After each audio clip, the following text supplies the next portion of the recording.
Ebusuafo aha eye GCN page so me mo bibia kwaba medin e de adwoa searching ene ni day de kan wo de ehwe me a mesro subscribe to my channel faunsa me notification bell ne so wo benya notification ene sa ne news e de betum bia wo benya bia tie anase wo benya bia hwe e wo GCN page ha Sompa FM omo wo dwumedie bia watu ne din ade ache bia na oman hini yaw edubuache na o host program watu ne din ade ache bia na ewo ade ache bia discussion omo eye no na eye oman peninda da his excellency John Dramani Mahama Franka otu ede ama NDC ama yoku no ehun sem ekopie so ewo ho na eno na abedwafo no baako kire se oman peninda da John Dramani Mahama ne campaign okolanche ewo ho Volta region no ensem okan baako poni we hwekwe na baako bia okan se my dependable partner na kire se eye nere Mama Lodina sa asem no okan no ensem okan yina no o dey appreciate nere na mum se enye se ba na opese oba na obeboa Ghana ho asem no oka nere enoko appreciate no ewo hoho na ensem we eno de tudwa ewo ade ache bia dwumede ne so na dofo yenje ensem no emu enchiremu kakra oman peninda da his excellency John Dramani Mahama abeye oman peninda na oman penina obeye no eye by chance eye the late Fifi Evans Atamils and or your president wa Ghana ha fofianto ata odi efim oman peninda da John Dramani Mahama okodai as vice president adechi no ye president e wa Ghana hanom na oman peninda da John Dramani Mahama 2016 on his excellency na ado dan kwakufuado e compete na Ghana for ye dey over 1 million votes in the two no ebu because yes youth no ye mpe no onyade dum so na ode ba no kwa no be kan ye chiri kra no now oman peninda da John Dramani Mahama sanso be contest 2020 on na nado osanso re na nana oman peninda da John Dramani Mahama sanso abanti no akopeke forms a obetu Frank Adiama NDC amayoko na okolanche ne campaign ewo Volta region ho na ode nsem bebre etudwa ensem ode tudwa no o kire se ebi ne se o se Ghana needs experience not experiment afenso osanso ese oba obescrape es gracia ene ensem oman peninda da kan ene bebre na eno na abedwafo omwo ade ache bia dwumedie so omo bisa ba ko mahene bisa ba ko na o chese oman peninda da John Dramani Mahama ne nsem okokan no kamia ko so ya hye Ghana fo abufu kra na woman peninda da John Dramani Mahama dem na obeya maye ese wo hye Ghana fo bo se me ba no se na mentimi anye se na bebeye on ka hwe na wonem na woto anyampia na se bi nsem a woken na nhwekwen na ba ko bi okan se my dependable partner no na chese okọ no ne yira no ko appreciate no ho kan zembia wan kwadwen Ghana fo ye ho ne yira nko a na ono ne ho nsem no mo kan wo ho na teasing esre hu ni fa so man pende da John Dramani Mahama de joke sa odi ni joking sa na wawe na 2024 mo asan so abekon ha na do fi enti nsem a ekọ so ewo ade ache bia dwumedie f so ewo Sompa FM Dabi. Me na maka kire wo. Kobra sa na ho no. Na nura sa de ba ko pe na okoye. Na nura Mahama so utie ne kasa no power from the start to the point. Okobo ne yere abaso. Onkanya. Mahama kobo ne yere abaso. Mahama kobo ne yere abaso. Come on, you're confused. I'm telling you, don't be confused. Ade asem no kan ya de over here. Was say my dependable partner. Ministers ni nyina e wo ho nyina hwan no kan phone Joshua Labi no ball ndi kakra bo be wie no o conclude ye the final point no wo no de kwabra oh bra ya ni abreo we are into serious business oh na me omo send message ba me phone so na me I don't care oh I almost say hey I want for attack me I don't care me wudi matam ko I don't care me no kra na me ka what you say ntino na dane ye ho aba na ye ko 7:30 na 7:30 no mo wie ni e me teaser so oyini ya mu chocho ni nyina na ye koba ho ai oyini ma me tell His Excellency John Dramani Mahama or the 84 ministers and a call a free abem including 10 regions. Another Kufuado at the 86 ministers including new 6 regions. At the end of the me papa who say obey me the 60 ministers. Aye Juma. ɛhɔ no yɛnhwɛ ne yie adeɛ bi a mehu ɛwɔ His Excellency John Dramani Mahama ho party akyiritafoɔ no ayɛ willing gidigidi paa pɛ power no wɔn mmra hyɛ badwafoɔ no ani abere paa pɛ power no but I say me papa John Dramani Mahama no ano seriousness no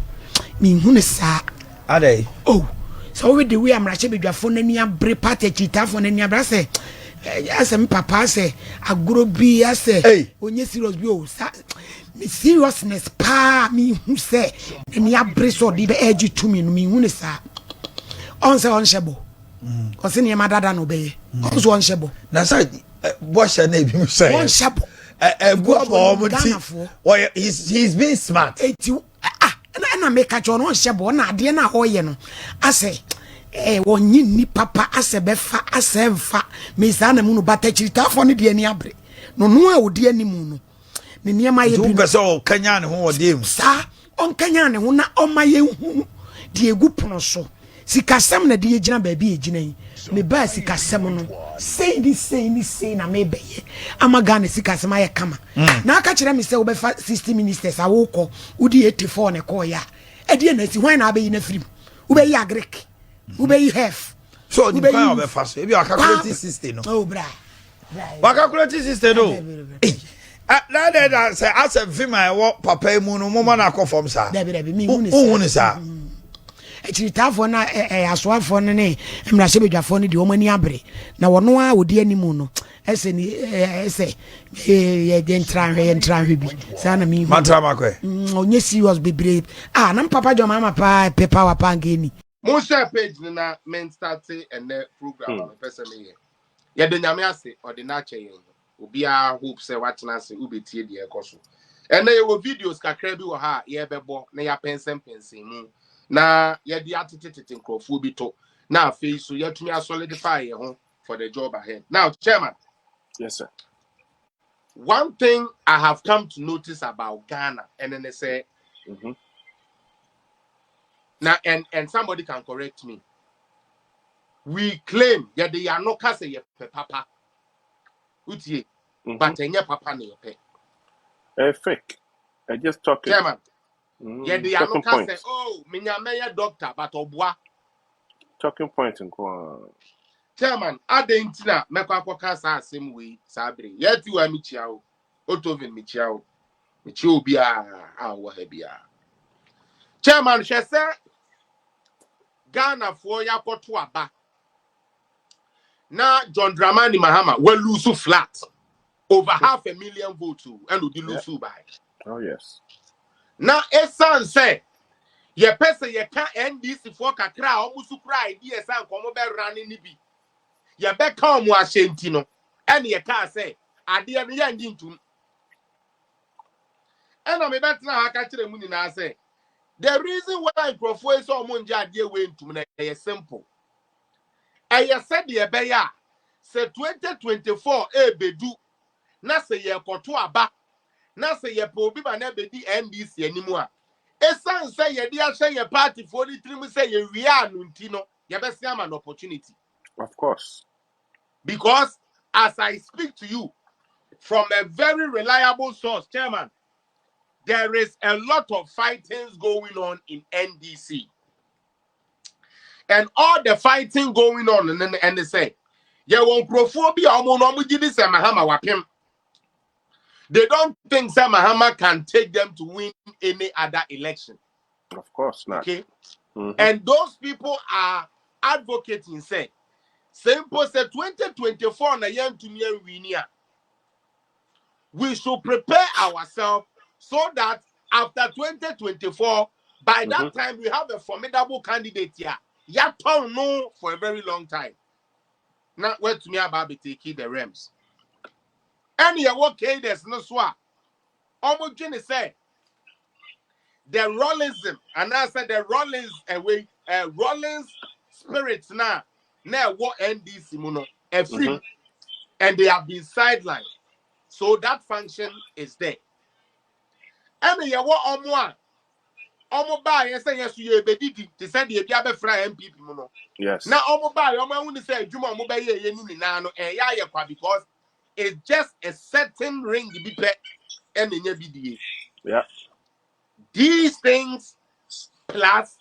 the real national and as everybody say, the real people that hold NDC who know Mahama cannot win them election would have wanted another candidate. But unfortunately, we have politicized and monetized our politics to the sense that Omujidi said, Mahama and the Wuskano.